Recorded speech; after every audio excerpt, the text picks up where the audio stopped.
Escuchas Bonita Radio. Síguenos en bonitaradio.net. Búscanos en Shoutcast. Descarga la aplicación XIIA Live para tu celular. Programa tu propia radio con podcast a través de iTunes e iVoox. En línea con tu mundo. Las expresiones vertidas en el siguiente programa no representan necesariamente la opinión de Bonita Radio. Las opiniones son exclusivas de sus autores.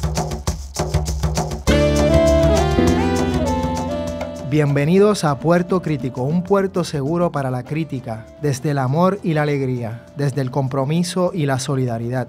Un espacio de análisis y debate donde la ciudad y el pensamiento crítico son protagonistas.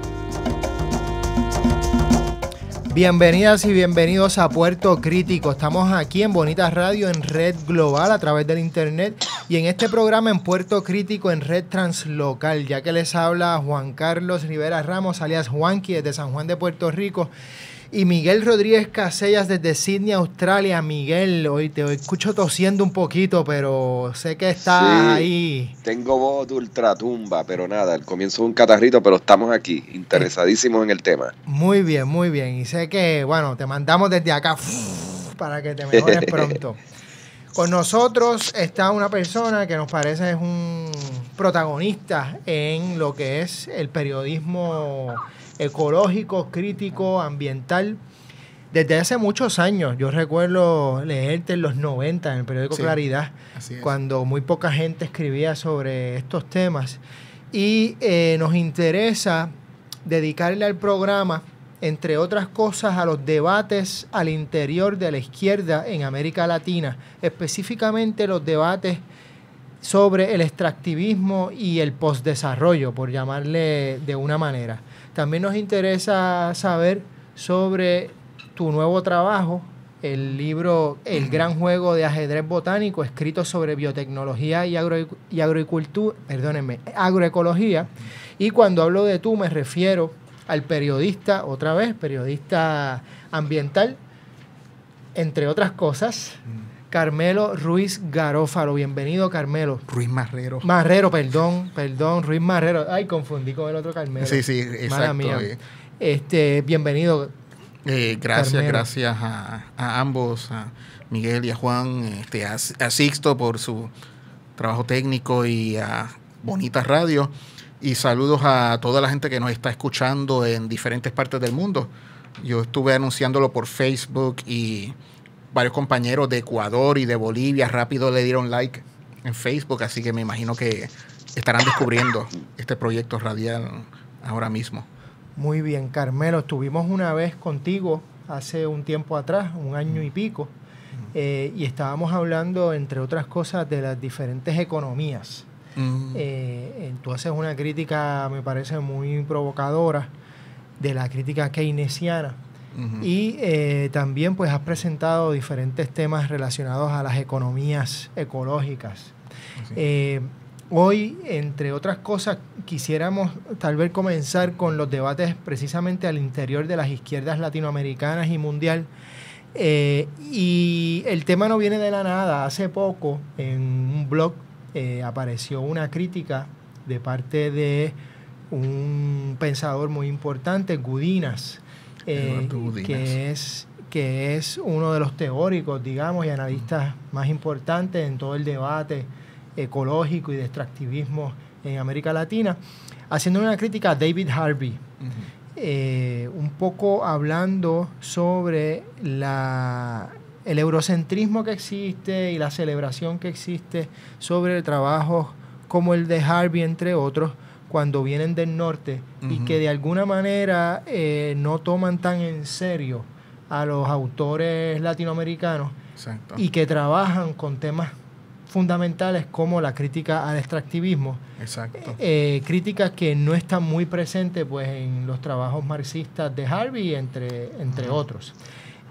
¿Cómo empezar, digamos, a hablar de este debate? ¿Desde cuándo más o menos comienza este debate y quiénes tú crees que sean sus protagonistas o los puntos más importantes? Sí.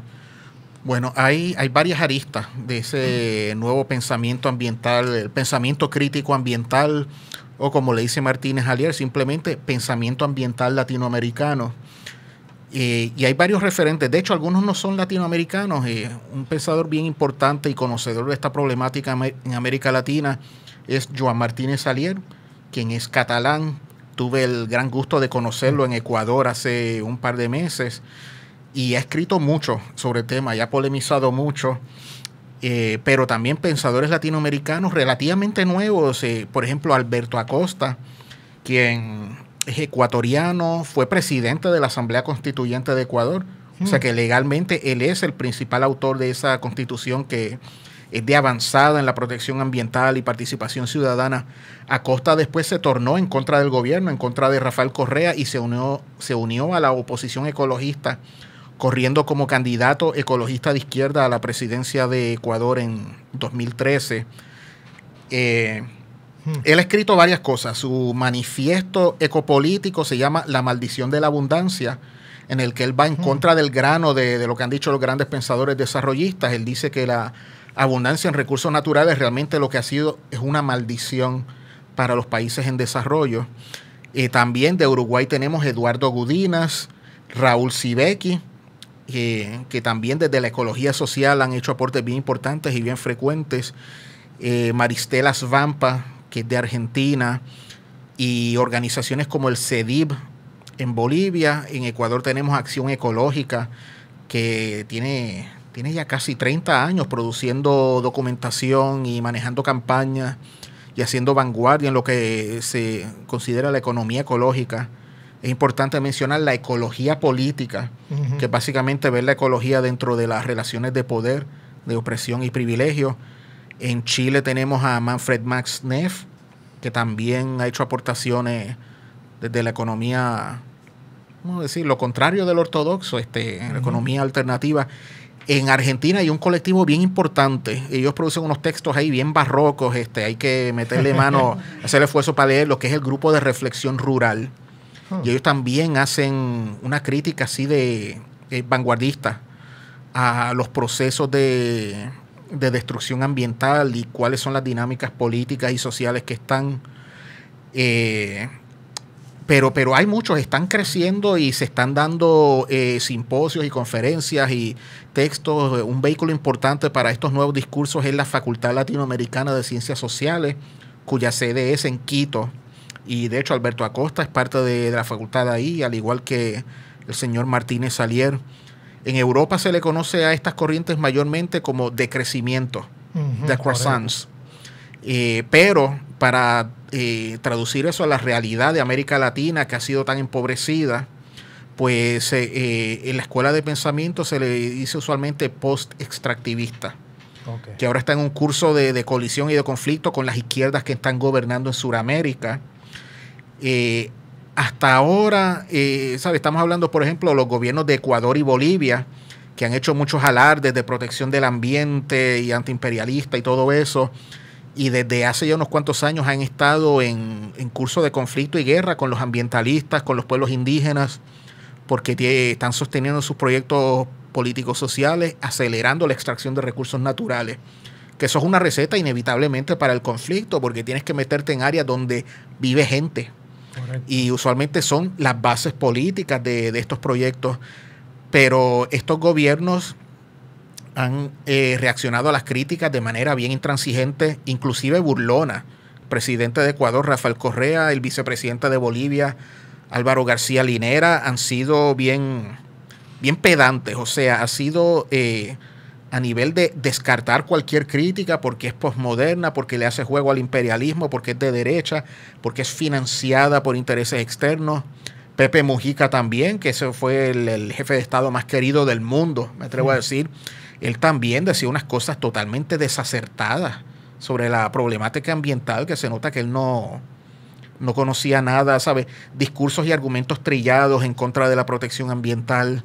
Así que vemos ese resquebrajamiento entre lo que se podría llamar los progresistas, que son los gobiernos de izquierda o izquierdosos de América Latina, y lo que sería una izquierda crítica. Pero aún dentro de esos bandos de oposición y crítica hay de todo en el abanico político. Está desde la derecha tradicional, que ha descubierto su gusto por los derechos humanos y la ecología ahora que están en la oposición y se les nota la costura. La izquierda crítica, también está la extrema izquierda marxista-leninista que se va a oponer a estos gobiernos no importa qué. Los pueblos indígenas están bien divididos porque algunos indígenas en Ecuador y Bolivia se han hecho de un billete grande con estas políticas extractivistas y hay otros que al contrario lo han perdido todo. O sea, son unas comunidades bien diversas. Ningún grupo o líder habla por todos los indígenas. O sea, hay una variedad de opinión tremenda.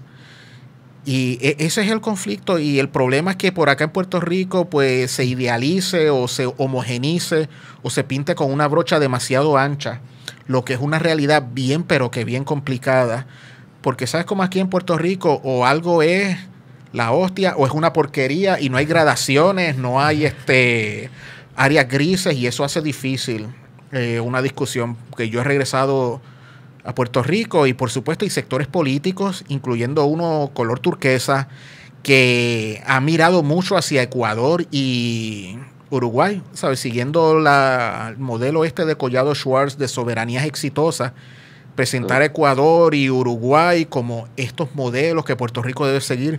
Y el problema es que después viene la idealización y ignorar los conflictos y despachar las críticas. Y hay otra parte de la izquierda aquí independentista que dice que no, que Correa es un vendido. Y que todos esos gobiernos, eso no sirve, que eso es pequeño burgués y le hace juego al imperialismo. Y todos esos sectores quieren que yo les dé la razón. Y yo, como nunca vengo de ningún lado a dar respuestas fáciles, pero es un debate importantísimo. Y otra cosa que no habíamos hablado, este debate en Nicaragua se siente bien fuerte por el proyecto del canal. El canal interoceánico que debe tener unos impactos sociales y ambientales enormes y sin precedentes, y ya está el discurso de que la gente que se opone son manipulados por la CIA, por el imperialismo, por los grandes enemigos. O sea que de nuevo vemos la polarización y la imposibilidad de un diálogo sobre estos temas. Miguel. Te pregunto qué función tiene la prensa, ¿no? Los distintos organismos de prensa en llevar estas discusiones al público o en divulgarlas. O sea, existen espacios, digamos, donde esto se está hablando, más allá de pues, los circuitos intelectuales, o la prensa le hace el juego un poco a estas nuevas izquierdas que tienen viejos hábitos, digamos, totalitarios en contra de la discusión y demás. ¿Cómo tú ves el rol de los medios de comunicación en la zona en la que te estás moviendo? Sí, bueno, los medios de comunicación son vehículos de guerra, o sea, son armas de combate. Bueno, quizás lo fueron siempre, pero en América Latina es más evidente. Uh-huh.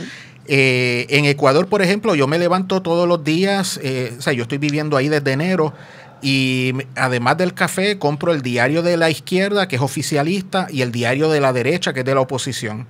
Los dos los leo, me pongo a comparar los diferentes puntos de vista.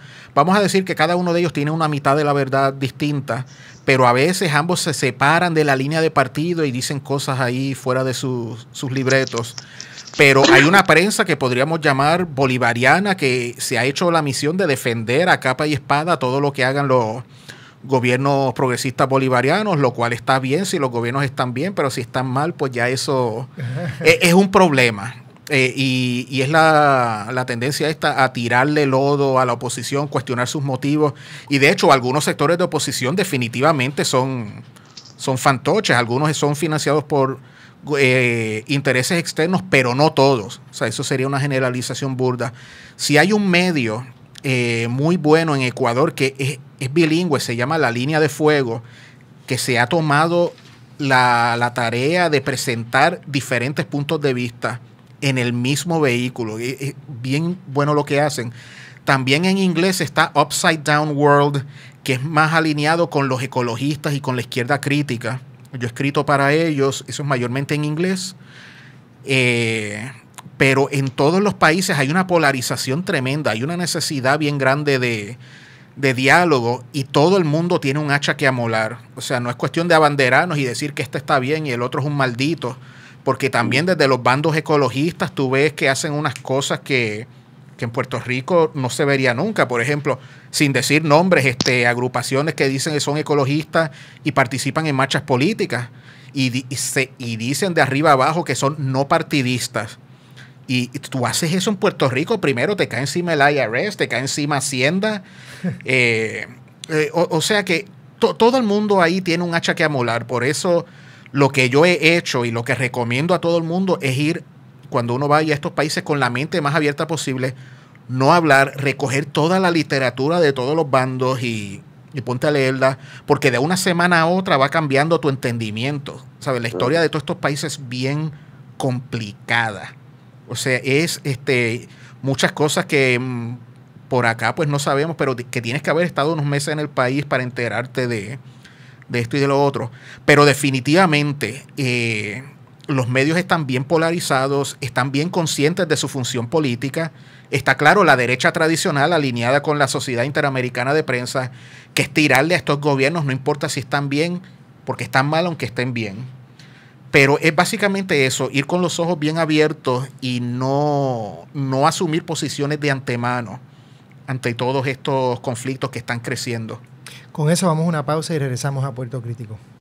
Retorcidos, en su nueva etapa y como proyecto informativo de CABE. Todos los lunes a las 6 de la tarde. Con Zaira Lespier y Joey Pons. Tendremos noticias, discusión de temas actuales y anuncios sobre equidad, respeto a la diversidad y justicia social. Acompaña a CABE todos los lunes a las 6 de la tarde en Retorcidos por Bonita Radio.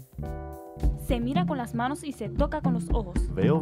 ¿Qué ves? ¿Qué miran las niñas de tus ojos? Color, forma, vacíos, imagen y texto en Veo. El primer museo virtual lo escucha y lo ve a la 1 de la tarde, sábados alternos por Bonita Radio, en línea con tu mundo.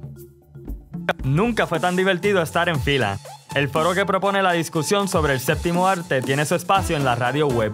Estrenos, noticias, curiosidades y crítica al estilo único de En Fila. Miércoles a las 6 de la tarde, en El Tapón, agarra el popcorn y ponte en fila.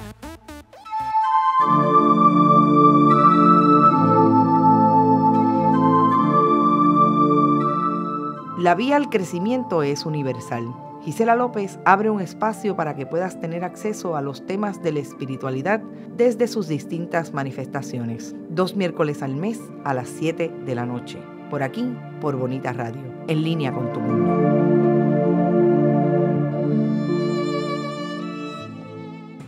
Y regresamos a Puerto Crítico con Carmelo Ruiz Marrero, hablando de debates al interior de las izquierdas en América Latina, específicamente los debates alrededor del extractivismo y el postdesarrollo o el post-extractivismo.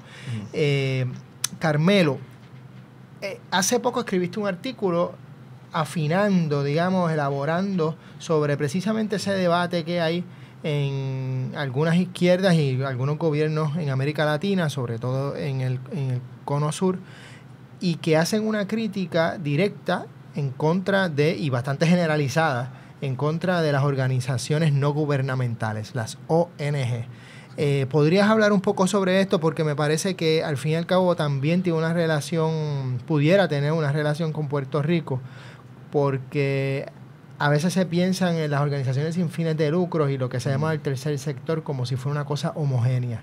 Exacto. Así que adelante, por favor. Sí, ese artículo a que te refieres salió en inglés y ahora lo estoy traduciendo al español en una versión extendida que se llama La ecología política según los progresistas bolivarianos, y está basada en mis impresiones en el Encuentro Latinoamericano Progresista, ELAP, que ocurrió al final de septiembre allá en Quito, al cual yo fui, que fueron representantes de las izquierdas de toda América Latina, incluyendo de Puerto Rico, vino Podemos de España, de Nicaragua, el vicepresidente boliviano García Linera, el propio presidente Correa. Y ahí pues se elaboraron los discursos, ¿sabes?, de defensa de las revoluciones, identificar los enemigos internos y externos, pero que había una tónica bien fuerte en contra de los ambientalistas, de los ecologistas, especialmente las siglas siniestras ONG, Organización No Gubernamental. Y los que tienen memoria histórica saben que durante la época del neoliberalismo se le acusaba a las ONG de ser vanguardias del comunismo, del chavismo, que eso era las fuerzas siniestras de la Izquierda Unida. Y ahora que gran parte de América Latina, de Sudamérica, está gobernada por gobiernos de izquierda, esas mismas organizaciones se les acusa de neoliberales, de imperialistas, de colonialistas, de racistas. a pesar de que los reclamos de estas organizaciones nunca han cambiado para nada. Y eso lo vimos en este encuentro. Los conflictos entre los indígenas y los ecologistas por un lado, con los gobiernos bolivarianos progresistas, están creciendo. Se están poniendo más y más intensos a medida que estos gobiernos están acelerando la construcción de carreteras, extracción petrolera de zonas bien sensitivas donde vive gente. Y por lo que veo, García Linera, por ejemplo, ha lanzado amenazas contra ONGs específicas, y muchos intelectuales del liberalismo y de la izquierda han invitado a García Linera que recapacite, que emprenda un diálogo crítico sobre el tema. Pero juzgando por los discursos que oí en Quito, no va a haber tal diálogo. O sea, hubo un formato humorístico desafortunado, o sea, era el tono de burla. García Linera dijo que esa es la izquierda de cafetín, deslactosada, que le tiene miedo a todo. O sea, era todo una cosa de burla, y también algunas acusaciones específicas que se puede demostrar que son falsas. Por supuesto, la falta de notas al calce, o sea, meras afirmaciones sin evidencia, todo conspiranoico. Y el problema es que el problema más grande no es que estén bien o estén mal, sino que la generalización es tan burda. La denominación organización no gubernamental es demasiado general, abarca demasiado. Hay un montón de organizaciones privadas distintas en América Latina. Algunas sirven intereses verdaderamente siniestros.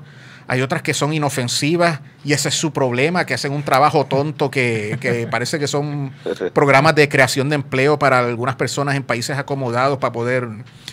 parece que busca mucha inspiración del Cuerpo de Paz que formó Kennedy décadas antes. En Haití hay más de 10.000 ONGs. O sea que esto es un negocio, esto es una cosa jugosa. Tú consigues trabajo ahí. Y sí, definitivamente, ahí sí hay un problema con las ONG. Mira, yo investigué este tema hace 20 años en el Instituto de Ecología Social, cuando yo hice mi tesis de maestría sobre el financiamiento de corporaciones destructoras de la naturaleza a grupos ambientalistas. Ahora ese tema pues lo toma Rafael Correa y el gobierno de Bolivia, pero a diferencia de mí, no hacen investigación ni nada. Hacen afirmaciones escandalosas sin fundamento, le tiran a las organizaciones que no son, inclusive se van detrás de las ONGs que no tienen recursos ni nada. Y lo que han hecho es caricaturizar lo que hubiera sido de otro modo una crítica muy seria a estos actores de tercer sector y sector privado que andan por ahí haciendo y deshaciendo. Pero no se puede generalizar, porque también hay ONGs progresistas. Es fácil saber cuáles son, porque esas son las que nunca tienen dinero. Son operadas mayormente por voluntarios, porque no tienen ni para pagar nómina. Para dar un ejemplo, Yasunidos, que esa organización defiende el bosque del Yasuní, no tienen dinero para nómina. Toda la gente que trabaja ahí gana la vida haciendo otra cosa. Pero tú oyes el gobierno ecuatoriano, te creerías que eso es una conspiración siniestra financiada por intereses externos. Y es verdaderamente triste, porque se nos está llevando a una confrontación completamente innecesaria, evitable. De hecho, un teórico, creo que de México, habló de los intelectuales orgánicos, los están convirtiendo en intelectuales transgénicos, queriendo decir que son intelectuales de choque, siguiendo una línea de partido que es vilipendiar, atacar al que meta una crítica al extractivismo, tener un arsenal de epítetos ahí. ¿Sabe? Correa se refiere a los ambientalistas como el ecologismo infantil, para dar un ejemplo. Y, o sea, es este intercambio de lodo que realmente es terrible. ¿Sabes? Se ha hablado mucho de Chávez y Maduro, que han sido bullies y esto y lo otro. Nadie como Correa. Eso sí es un guapetón. Si alguien se ha dedicado a perfeccionar el arte del insulto y de barrer el piso con la cara de sus... no oponentes, detractores, porque eso no son ni siquiera oponentes, gente que hace planteamientos críticos. Es lo que llaman una sabatina, como el show de Don Francisco. Pero imagínate, el presidente, en vez de Don Francisco, frente a una audiencia en vivo, todos se ríen de sus chistes y abuchean al villano de la semana. Esto lo estoy diciendo literalmente. Tiene un show los sábados, la sabatina, que dura horas. Y hay una parte que es el mentiroso de la semana, que es la persona que hay que odiar esta semana. Y por supuesto, esa persona no tiene recursos para contestar. A veces son embusteros de verdad, pero se llevan por el medio, un montón de gente por el medio. O sea, espectacularización de la política. pero que venga eso de la izquierda es de verdad desmerecedor. Y mucha gente no se atreve a tirarle a esto por miedo y que a hacerle juego al imperio. Miguel.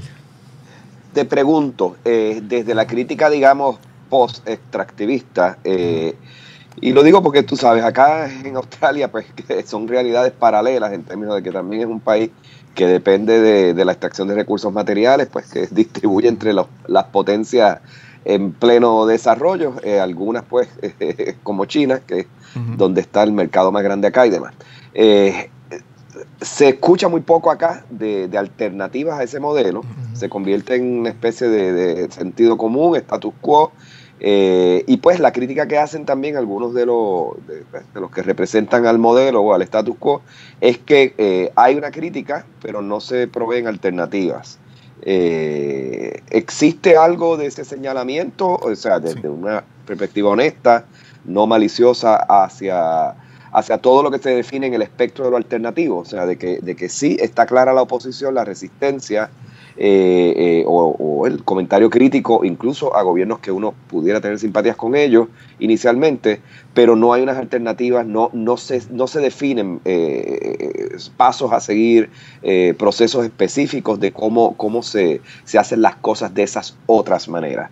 O sea, ¿existe ese tipo de crítica? ¿Te parece que es razonable apuntar hacia ese problema de que nos concentramos un poco en la grieta del status quo, sea de izquierda o de derecha, pero no en las alternativas o en la naturaleza de las alternativas? Sí, bueno, es buena pregunta, es buen señalamiento. Porque uno de los estribillos que usan los portavoces ideólogos bolivarianos es que esta gente no propone alternativas ni una sola medida concreta, que es la izquierda de cafetín, de los soñadores y todo eso.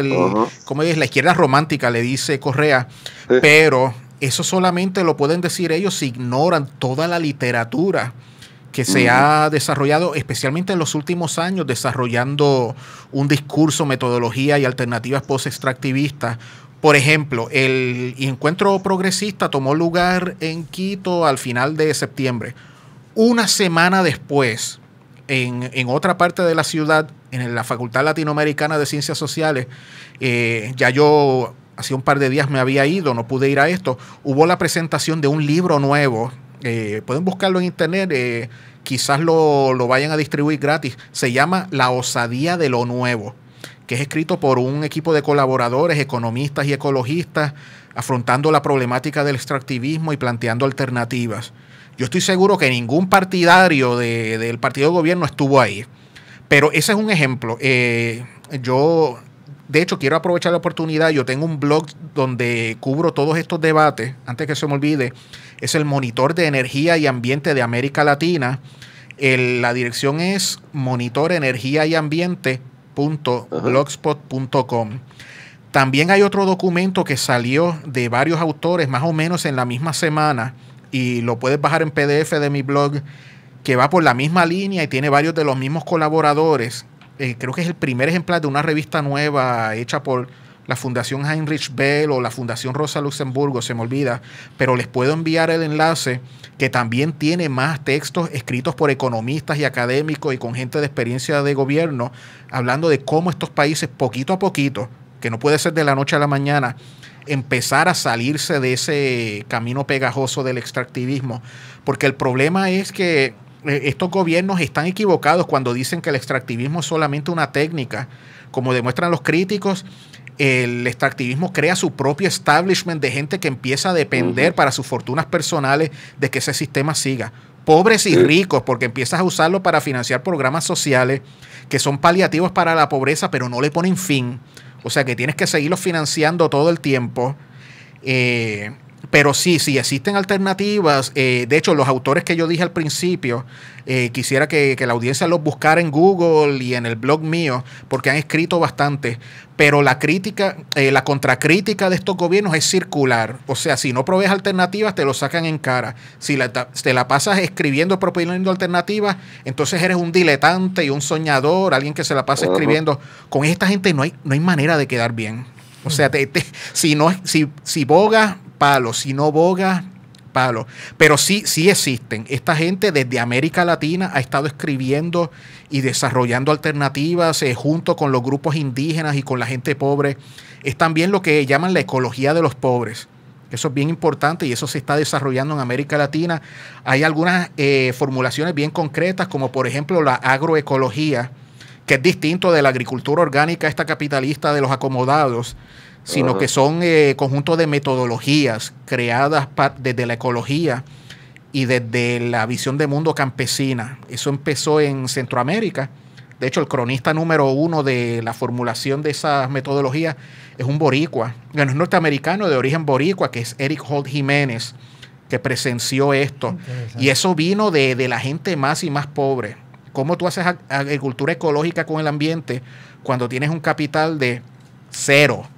Cuando tienes una pendiente de 30 o 40 grados y donde el próximo agrónomo pasará dentro de 2 años y lo que va a hacer es empujarte pesticidas.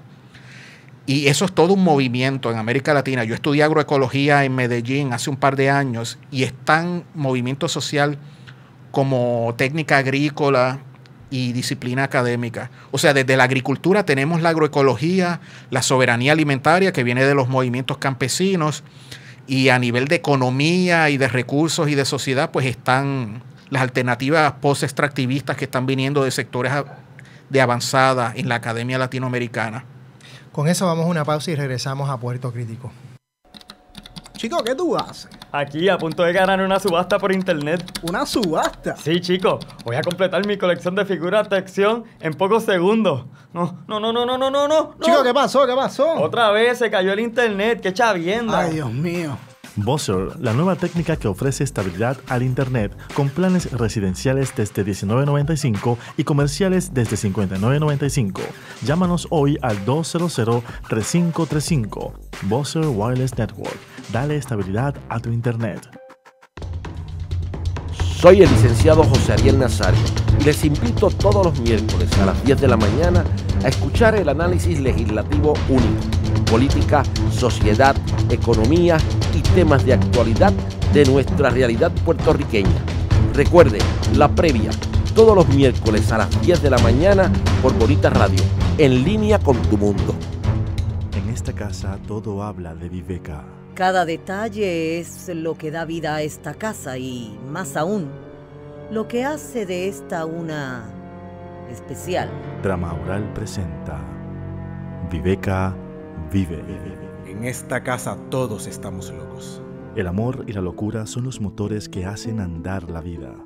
Viveca Vive, desde el 27 al 29 de octubre a las 9 de la noche por Bonita Radio. Y regresamos a Puerto Crítico hablando con Carmelo Ruiz Marrero sobre los debates al interior de las izquierdas en América Latina, específicamente los debates alrededor de las políticas ecológicas, básicamente el extractivismo, el post-extractivismo, el post-desarrollo y todos los debates internos. Y un poco en la misma medida, en la misma onda de Miguel, con esa pregunta importante, parte también de los argumentos es que, bueno, estamos en un país, en unas sociedades sumamente desiguales, donde hay una población con mucha pobreza, donde hay una injusticia social muy grande, y entonces un gobierno progresista busca las maneras de hacer una redistribución de las riquezas, y eso incluye las grandes industrias nacionales. En el caso de Bolivia, pues obviamente sabemos que las minerías y los grandes recursos mineros pues son fundamentales. La soya, que ya desplazó la carne a Argentina, por ejemplo, también en Brasil. O sea, podríamos hablar de todas estas grandes industrias, el petróleo en otras partes, y cómo nacionalizar, primero que nada, unas industrias, si no son nacionales ya, pues nacionalizarlas y sacar de ahí entonces todas unas posibilidades para hacer unas políticas públicas basadas en la justicia social. Pero claro, aquí viene entonces en el debate que por un lado unos pensarían, bueno, justicia social entonces no se puede casar con la ecología. Y hay otros que dirían, no, todo lo contrario, ¿no? Aquí esto tiene que ir juntos. Y me parece que también aquí en Puerto Rico ese debate parecería no digo que esté en pañales porque existe, y personas como tú, ya mencionaste otro boricua que lleva años hablando de eso, el mismo Nelson Álvarez también lleva años, hay muchas personas que se han estado envueltas, y hay que reconocer que el movimiento ambiental en Puerto Rico pues ha tenido mucha fuerza, pero a veces esa dimensión de la justicia social no es, digamos, protagónica en los debates. ¿Cómo tú ves esto? Sí, bueno, los gobiernos progresistas, fíjate, es mejor decirles así que de izquierda, porque a veces decir que esos gobiernos son de izquierda es concederles demasiado. Por ejemplo, hay que tener una imaginación bien grande para decir que el gobierno de Argentina es de izquierda. Claro. O sea, es estirar la definición de izquierda hasta quitar el significado. Y Bachelet, por favor, con Salvador Allende, una rebelión masiva de la clase dominante. No hemos visto eso bajo Bachelet. Claro. Al contrario, o sea, vamos a decirle progresista, por tener una palabra así que contente a la gente. Lo que han hecho es dedicar recursos masivos a programas de tipo social, asistencialista, clientelista, que han hecho una brecha tremenda contra el hambre y la desigualdad. De eso no hay duda alguna. En Venezuela, en Brasil, por ejemplo, el programa Fome Cero, Hambre Cero, ha sido elogiado por la FAO, la Organización Mundial de Agricultura y Alimentos, y de hecho el que manejaba ese programa, Graciano da Silva, ahora es el jefe, director general de la FAO, en reconocimiento a lo increíblemente efectivo que ha sido ese problema. O sea, los indicadores sociales han mejorado, pero la desigualdad sigue, porque es paliar la pobreza. Ponerle fin a la pobreza es otra cosa, y el propio Rafael Correa lo reconoció este año, que si bien los pobres habían mejorado en muchos renglones, la desigualdad seguía siendo un problema bien grande. Y ese es el problema. Estás creando entonces todo un sector que depende de esas ayudas y después tienes que seguírselas dando. Y entonces tienes que seguir exportando recursos naturales para mantener esos programas operando, porque meterle mano a las causas de la pobreza, eso te va a hacer enemigos. Entonces tienes que hablar necesariamente de redistribuir la torta. Y en algunos de estos países, como en Brasil, en Paraguay, en Colombia, hay unas clases terratenientes que tú, por mencionar reforma agraria, mandan un sicario a matarte. En Colombia, por ejemplo, los movimientos campesinos no hablan de redistribución de la riqueza, hablan el lenguaje de la ecología, porque si no los matan. O sea, el reclamo sigue el mismo, pero tienen que usar un lenguaje distinto porque tienes unos sectores bien rabiosos, y los gobiernos progresistas también se han echado para atrás de una manera tremenda para complacerlos. La idea de que sí se puede complacer a todo el mundo. Y con respecto a la nacionalización, que sería una parte integral de tomar control de los medios de producción, ha habido muy pocas. En Bolivia la nacionalización de los hidrocarburos fue mayormente teatral. Todavía el sector privado tiene un control bien grande sobre los sectores mineros, hidrocarburíferos. Les recomiendo, hay un documento bien bueno que de hecho fue lo que colmó la paciencia de García Linera, estoy seguro, que se llama Extractivismos, Nuevos Contextos de Opresión y Resistencia, de varios autores argentinos, bolivianos y de otros países, donde habla de cómo muchas de estas medidas supuestamente de izquierda de muchos de estos gobiernos son pura pintura y capota. O sea, todavía el capital está metido de manera masiva. Ha sido reemplazado en muchos casos por el capital chino, el capital europeo, pero en términos de sustancia no ha habido muchos cambios reales todavía. Siguen siendo capitalistas, siguen extrayendo materias primas para subvencionar la industrialización de otras regiones. Claro, es políticamente incorrecto señalar esto, porque al hacer esto yo destruyo todo el relato de la izquierda bolivariana, que es al contrario, que se ha cambiado todo totalmente, pero y de hecho muchos ecologistas y gente de la izquierda crítica dice que al revés, que lo que ha habido bajo los gobiernos bolivarianos ha sido un retroceso. Y en ese libro, que lo puedes conseguir gratis bajándolo en PDF, demuestran cifras bien contundentes de que el extractivismo se ha exacerbado, que la dependencia ha continuado, que los pobres siguen siendo dependiente, porque ahora es por dádivas del Estado que pueden ser politizadas por los partidos, especialmente en Argentina, donde tienen las mafias políticas controlando esa alcancía. Así que todavía queda mucho trabajo por hacer, y de nuevo, con epítetos y burlas y descalificaciones, que es como están tratando a la crítica, pues no tenemos otra alternativa. Sí hay algo positivo. Los gobiernos progresistas encuentran imposible de ignorar el debate. Se han visto obligados a usar la palabra extractivismo. Y se nota que Correa y García Linera como que tienen un sapo en la boca cada vez que dicen la palabra, porque les sabe a porquería, pero están en contra de su voluntad asumiendo el vocabulario de sus adversarios porque no tienen otro remedio. Así que por lo menos eso quiere decir que somos parte del debate, que jefes de Estado se ven obligados a hablar de estos planteamientos.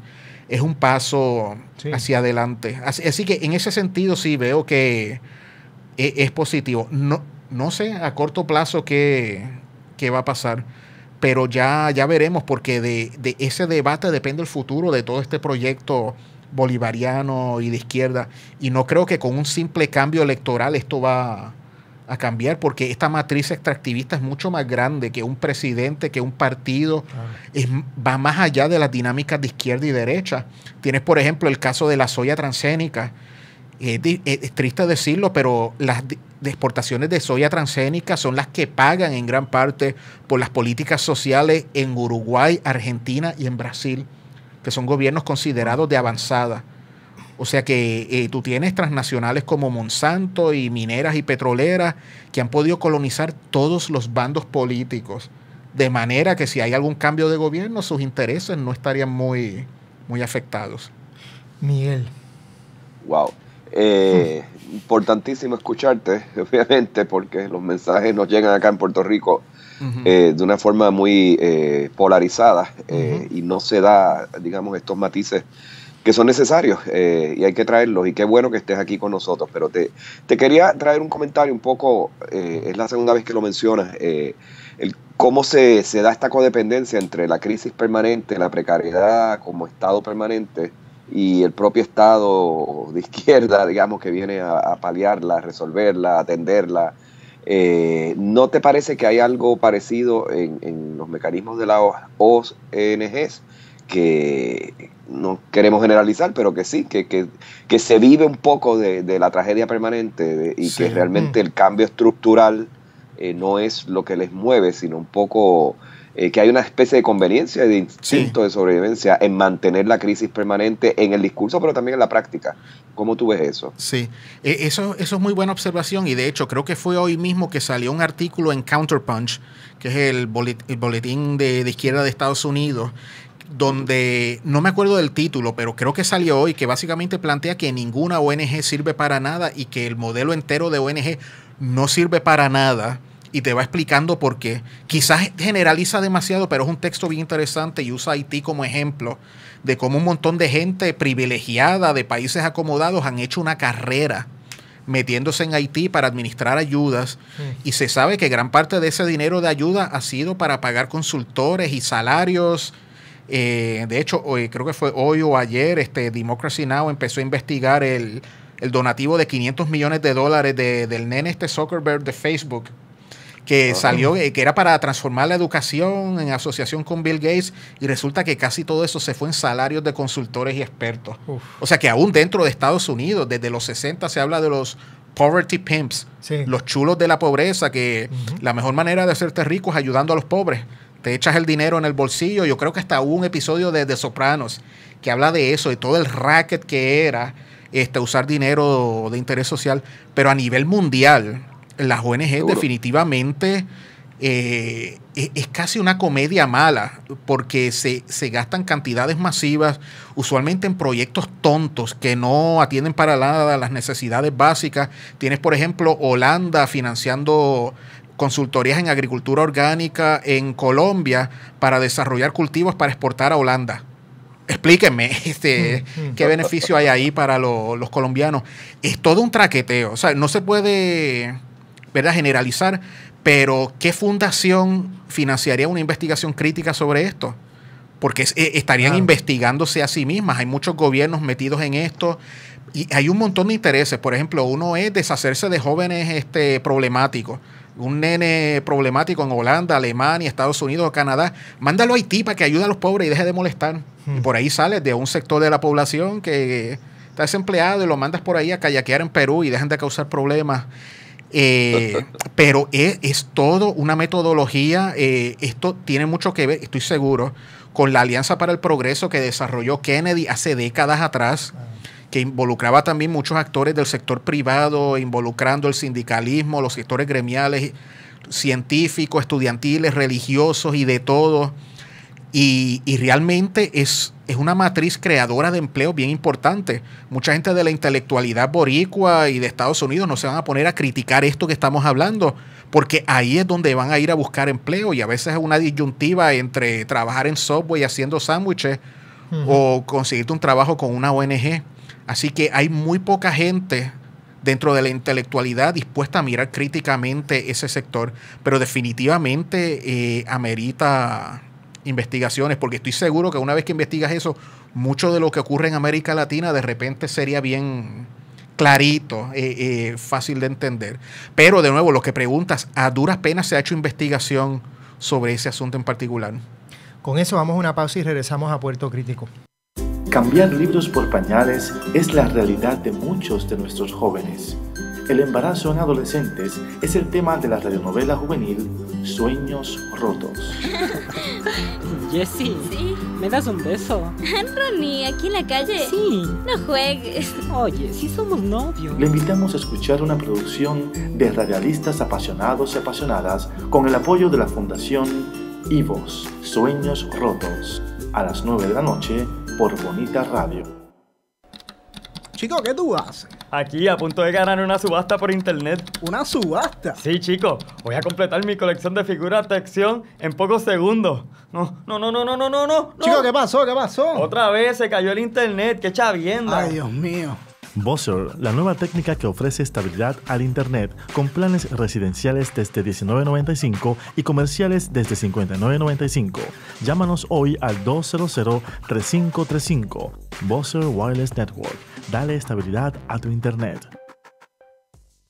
Y regresamos a Puerto Crítico hablando con Carmelo Ruiz Marrero sobre debates al interior de las izquierdas en América Latina. Específicamente los debates alrededor del extractivismo y el post-extractivismo o el post-desarrollo. Y Carmelo, quisiera que en estos últimos minutos pudiéramos hablar un poco sobre tu nuevo libro, porque me has dicho en conversación que tienes otro giro, o sea, tocas temas nuevos. Ajá. Y me gustaría que si pudiéramos resumir el libro, obviamente esto es una falta de respeto, decirte que resumas el libro en 4 o 5 minutos, pero ¿qué te gustaría decir del libro en el tiempo que tenemos? Mira, el libro pues acaba de salir, se llama El Gran Juego de Ajedrez Botánico, y es una compilación de escritos que yo he hecho mayormente sobre biotecnología y agroecología en los últimos 15 años, empezando desde mi tiempo polemizando sobre estos temas en las páginas del periódico Claridad. Ya por ahora pues no trabajo este tema más. Primero porque ya me aburrí, yo he estado hablando sobre estos temas y solo, sin ayuda de nadie aquí en Puerto Rico por 15 años, pero ya hay todo un movimiento crítico sobre estas cuestiones de agricultura y los transgénicos, al cual se han unido nutricionistas, agrónomos, científicos, académicos, agricultores y de todo. O sea que ya yo pasé el batón. Y quiero pues cubrir otros temas porque ya tenemos gente trabajando esos temas que yo trabajé por 15 años, así que esto es como un memoir, como un reporte final de las cosas que hice. Hay un elemento autobiográfico, hablo de las travesuras que hice en mis viajes por Noruega, Haití, Colombia, México, por todo Puerto Rico, Estados Unidos, mis protestas y travesuras frente a la sede de Monsanto en St. Louis hace 3 años. Pero también presento cosas distintas, porque no voy a decir por enésima vez cuál es el problema con los transgénicos. O sea, ya lo dije 100,000 veces y hay otra gente tomando el tema. Déjame ahora abordar otros ángulos. Y doy, por ejemplo, un trasfondo histórico, porque toda la pelea por las semillas y el control de la agricultura es una pelea de siglos. Y hay una generación joven a lo mejor que se cree que los problemas empezaron con Monsanto o con el Tratado de Libre Comercio de América del Norte. Esto lleva siglos. Lo que pasa es que las terminologías han cambiado. Yo presento pues esos contextos históricos, hablo del keynesianismo, que es la idea de que el Estado es el que se debe hacer cargo, por ejemplo, del cuidado del ambiente, de la agricultura, el ambientalismo neoliberal, la ecología neoliberal, la agricultura neoliberal, las alternativas ecológicas que se están desarrollando y cuáles son sus fundamentos sociales, políticos, intelectuales y científicos. Y también hablo de los movimientos campesinos, porque esto no es, ¿sabe?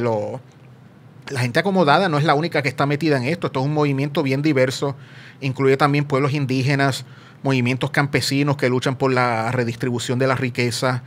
Y ahí también pretendo provocar una discusión crítica sobre la dirección de la ciencia.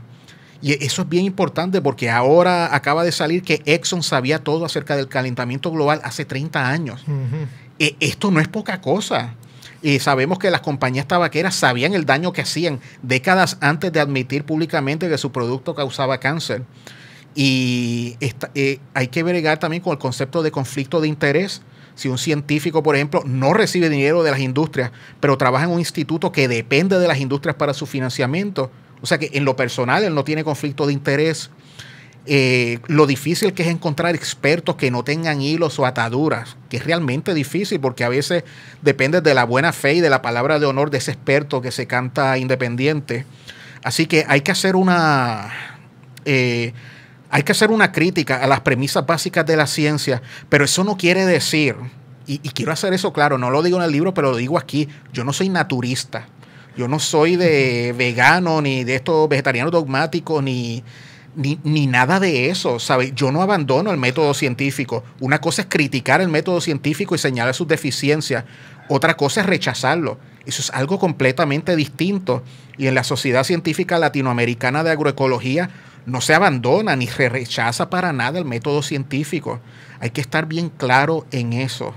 Que claro, en algunos sectores, ¿verdad? Esto que digo, pues no me va a hacer muchos amigos, pero no soy naturista. Para mí el naturismo es una mezcolanza posmodernista, multiculti, que no tiene ni pies ni cabeza y no tiene que ver con las culturas antiguas. Es más bien una reinterpretación de acuerdo a necesidades de mercado. Y creo que los discursos y las nuevas metodologías alternativas tienen que tener una sólida base científica siempre. Absolutamente.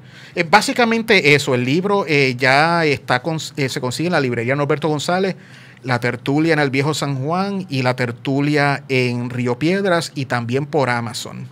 Perfecto. Miguel, ¿algún comentario para ir cerrando? Sí, quería escucharte un poco hablar de cómo te ves tú dentro del periodismo y pues sus evoluciones en las últimas décadas, ya sea la dispersión que redes sociales trae o las nuevas cadenas alternativas, entre comillas, como Al Jazeera y su incursión en América Latina. ¿Cómo te ubicas tú dentro de este nuevo cuadro del periodismo contemporáneo? Pues mira, es difícil. La cuestión de las redes sociales y nuevas tecnologías han abierto muchas ventanas y oportunidades, pero también traen consigo dificultades. Por lo menos para mí y para muchos colegas se hace más y más difícil que nos remuneren por nuestro trabajo. Por lo menos esa es mi percepción subjetiva, que las condiciones de trabajo del periodista no mejoran, a menos que tenga un trabajo regular en una telecadena, pero el chiste malo de hacer periodismo freelance, vamos, y quizás puedes alimentar un canario o un chihuahua con lo que te ganas en un mes haciendo freelance, porque la cantidad de gente que te cae encima pidiendo que trabajes de gratis. Eso también pasa con los músicos y los cineastas, que todo se reproduce gratuitamente. Los fotógrafos las están pasando terribles.